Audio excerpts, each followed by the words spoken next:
là, on parle de joueurs qui sont au plus haut niveau mondial, hein, quand on parle de Victor Pérez et de Benjamin Hébert notamment. Il y a évidemment des moyens financiers qui sont associés à ça, et il y a des enjeux.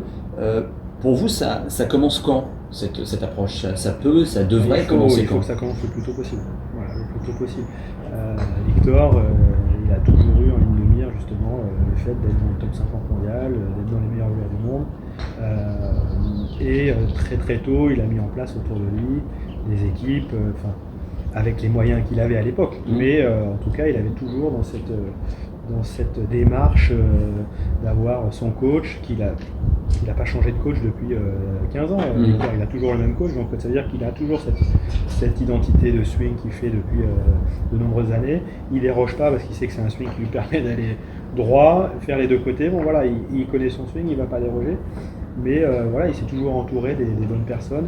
Et Victor, notamment, il a intégré le Team Saint-Laurent. Et moi, clairement, il y a 2 ans, il m'avait dit le côté financier, oui, c'est très bien, on a une enveloppe, c'est parfait. Mais moi, il m'avait vraiment dit à l'époque, c'est pas ça qui m'attire chez vous, c'est le fait de pouvoir échanger avec Mathieu, avec Benjamin, avec Thomas, pour me nourrir de leurs expériences respectives. Et ça a été vraiment, dans son discours, ça a été vraiment révélateur de quelqu'un qui voulait aller loin. Ouais. Voilà, tout simplement. Vous cherchez le contact aussi, parce qu'on n'a pas évoqué ça dans l'équipe. Oui. D'autres joueurs qui sont des stimulations, qui sont compétition toujours, des références, ouais. Des références, parce que justement Mathieu, pour parler de lui, a fait l'Alps Tour, a fait le Challenge Tour et le Tour européen. Et il a franchi les étapes à chaque fois en ayant des objectifs précis. Sur l'Alps Tour, on n'aborde pas les mêmes parcours de la même manière que sur le Challenge Tour. Parce que sur l'Alps Tour, par exemple, il n'y a pas de rough, les parcours sont courts, il faut très bien putter, il faut très bien wedger. Bon, voilà. Sur le Challenge Tour, c'est tout pareil, il faut avoir une démarche un peu différente. Et alors sur le Tour européen et puis après sur le Tour mondial, là c'est encore pas pareil, parce qu'il faut taper fort, droit, les parcours sont beaucoup plus exigeants. Donc, une expérience spécifique sur chacun de ces environnements. Et Victor a été très bon. Je me souviens qu'il avait appelé Mathieu en disant toi qui es monté de l'Alps Tour au Challenge Tour, comment tu as fait? Explique-moi qu'est-ce qu'il faut faire. Et il a suivi à la lettre les prérogatives de Mathieu. Et voilà. Et quand Mathieu est monté sur le Tour européen, c'est pareil, il l'a appelé. Parce que Mathieu, il avait 1 an d'avance à chaque fois sur Victor. Donc voilà, et c'est comme ça que ça fonctionne. Mais pour répondre à votre question, la démarche en tout cas d'essayer d'avoir un entourage précis, il faut qu'elle commence le plus tôt possible. Ouais. Vraiment, je suis conscient des coûts que ça peut engendrer, mais ça en vaut la peine. Mais c'est intéressant parce que dans ce qu'on se dit là, il apparaît que parfois il peut y avoir des frustrations de parents, par exemple vis-à-vis d'un coach, mais parce que peut-être qu'au coach on va lui demander trop de choses. On va lui demander d'être le manager, alors qu'en fait c'est un coach de golf. Quoi. Chacun doit garder ses compétences. Ouais. Un coach n'est pas un manager. Je dirais même que parfois un coach n'est pas forcément un technicien. Il y a des super coachs qui n'aiment pas du tout le trackman. Et inversement, il y a des techniciens qui sont très très forts dans tout ce qui est analyse, exactement, ouais. Et qui sont pas très empathiques et qui n'aiment pas forcément le contact humain. Voilà. Après, un manager n'est pas un coach. Un manager, c'est plutôt un chef d'orchestre qui va justement essayer de trouver les bonnes personnes à mettre aux bons endroits pour accompagner le joueur. Voilà.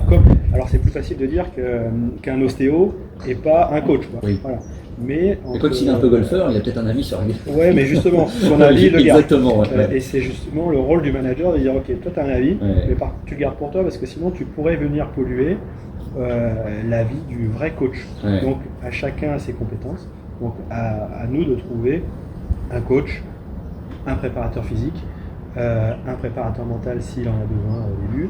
Mais voilà, je dirais que pour les jeunes qui nous écouteraient, un coach déjà, ou un référent, un préparateur physique pour justement l'accompagner physiquement, et éventuellement,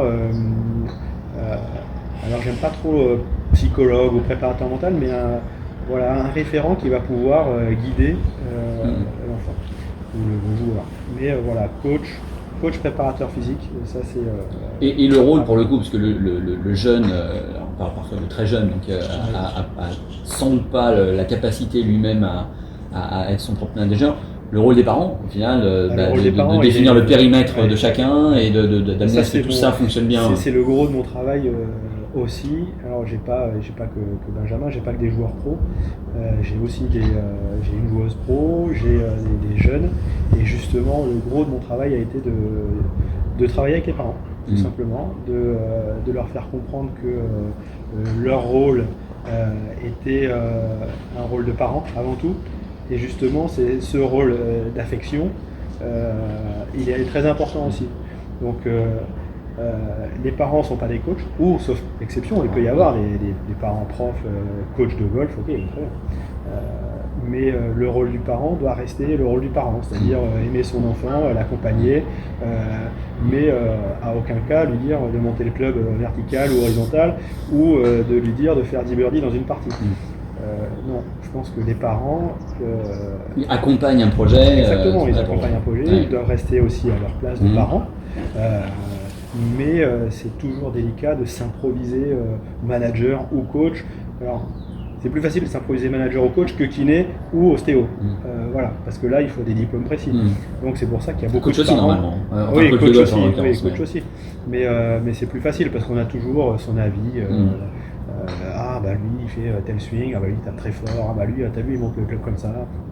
Et on a tous envie de donner notre avis, hein, mais voilà, le gros de mon travail sur les enfants, sur les plus jeunes golfeurs, c'est avant tout d'accompagner les parents. C'est quand même paradoxal, mais c'est un problème qu'on a en tout cas en France. Après, je sais pas, on plaisante un peu sur le sujet, mais il faudrait presque une école des parents, en tout cas une école du management justement pour des parents qui ont envie d'accompagner des projets, parce que ça s'improvise pas. Mais parfois c'est difficile.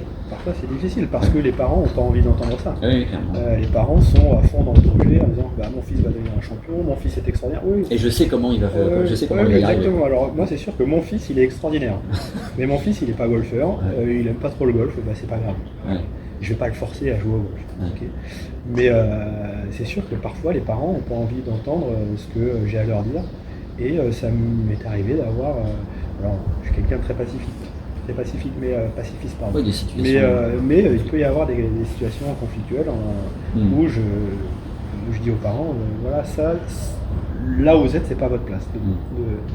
Dans le projet sportif de votre enfant, c'est pas votre place. Donc, soit vous l'acceptez. Mais ça reste mon avis, après mon humble avis si j'ose dire. Mais d'expérience, ça fait 23 ans que je suis pro, ça fait presque 30 ans que je joue au golf. Tous les copains, les parents que j'ai vus, toutes les trajectoires que j'ai pu voir, ça ne fonctionnera pas. Donc maintenant vous en faites ce que vous voulez. Mais, c'est l'aspect. En tout cas c'est un sujet très intéressant, très difficile.